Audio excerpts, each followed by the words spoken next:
Hi, welcome to another episode of Yummy Data Science. This is for my class at University of Massachusetts in the Department of Biostatistics and Epidemiology, and the class is on public health data science. Uh, and the module that we are talking about is a historical perspective on data analysis, visualization, and data science in public health.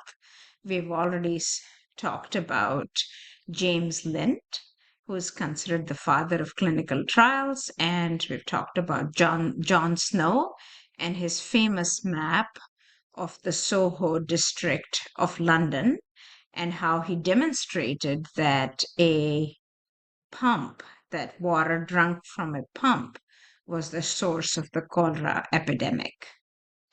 And in today's topic, we're going to be talking about another pioneer figure in public health, Florence Nightingale, one of my favorite heroines of all times. And her pioneering work led to the foundation of modern nursing as we know it, and her focus was on mortality in the army.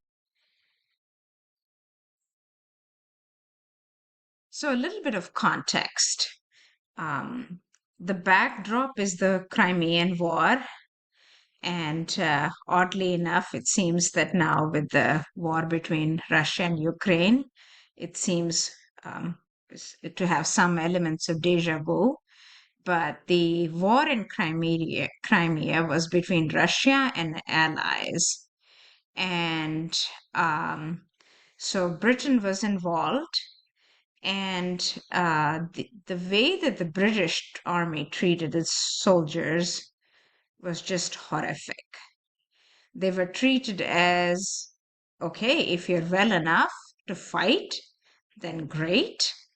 Otherwise, you might as well be dead, for all that the British Army cared about them.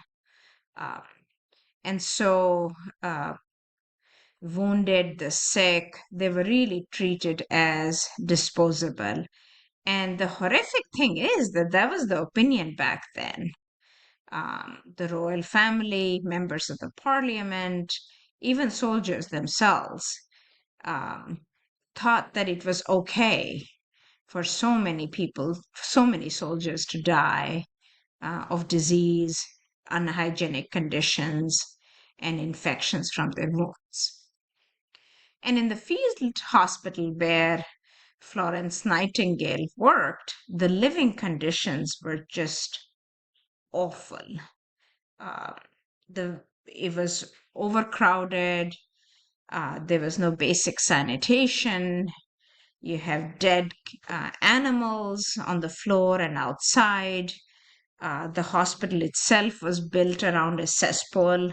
So a cesspool is where you throw the waste, human waste, so like a sewer. It was just thrown out there.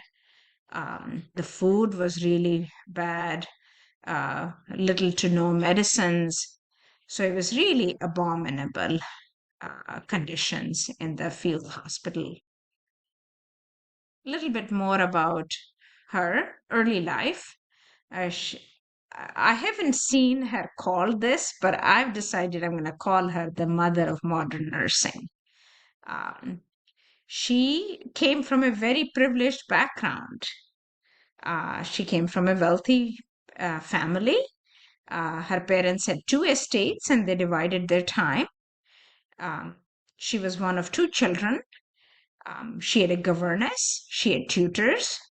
She begged her dad to be able to learn math. And in those days, girls did not learn math.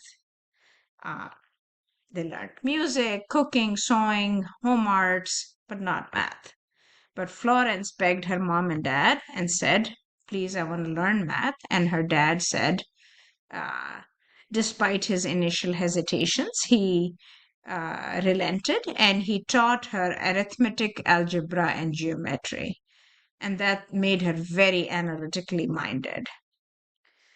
Florence also spoke a number of languages that would put us in this modern day and age to shame. She spoke English, German, French, and Italian. She also knew Latin and Greek.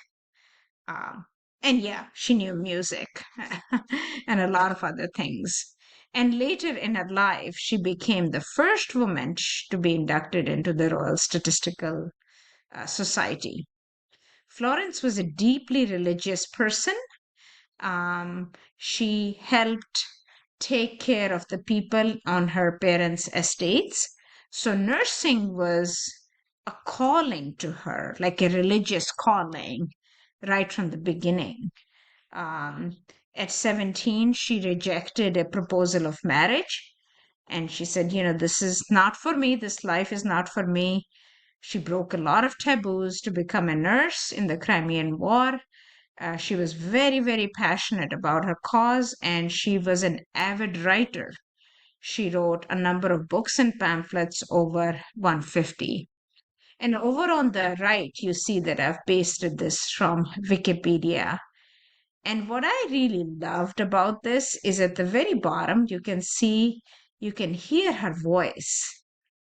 And it's really old, but just hearing this woman speak, hearing this amazing heroine speak, brought a lot of inspiration to me. And I hope that you can navigate over there and listen to her speak. So, okay, what was her most iconic picture? So, like I've alluded to, she was a master statistician and graphic. She was very well acquainted with tables, charts, bar graphs, trends, etc. But what she really wanted to convey with her rose chart is just the sheer shock value. Like you look at it, and then when you understand it, it just jumps out and it's a picture that you can never forget. So let me break this down. And back then, the drawings used to be a lot bigger than what I'm showing you on the screen. So the eye goes naturally to the right because it's bigger. And what this rose chart shows, and you have to start from here, which is the 9 o'clock position, and then go clockwise. So she kept detailed records on this field hospital, who died and of what. So the red is due to wounds. The blue is preventable illnesses, and black is everything else.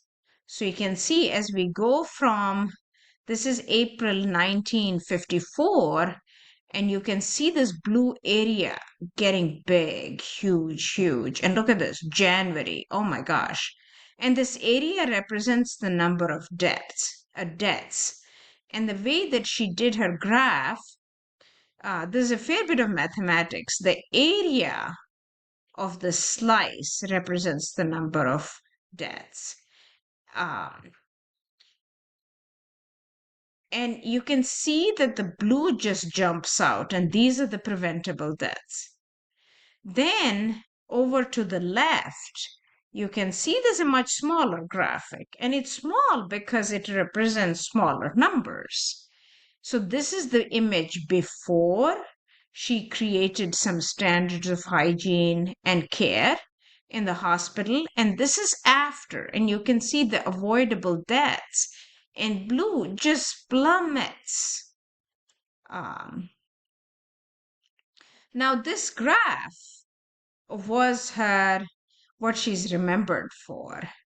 And the whole point of this rose graph was to shock the vulgar public. And vulgar in the sense not like the British public, but the royal family, the parliamentarians, who were not schooled in scientific. So it wasn't meant to convey accurate numbers, it was meant to jump out at you. And she was incredibly passionate. She thought that this kind of treatment of British soldiers was tantamount to murder. And she spoke about how you might as well shoot these men in cold blood.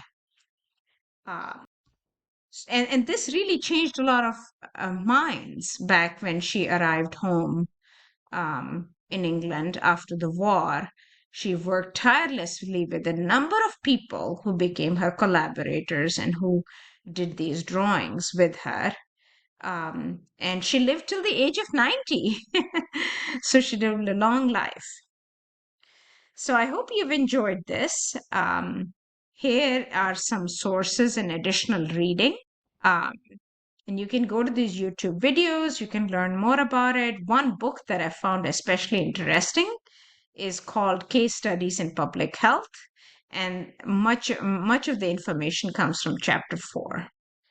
So thank you for listening. I hope that the story has inspired and empowered you.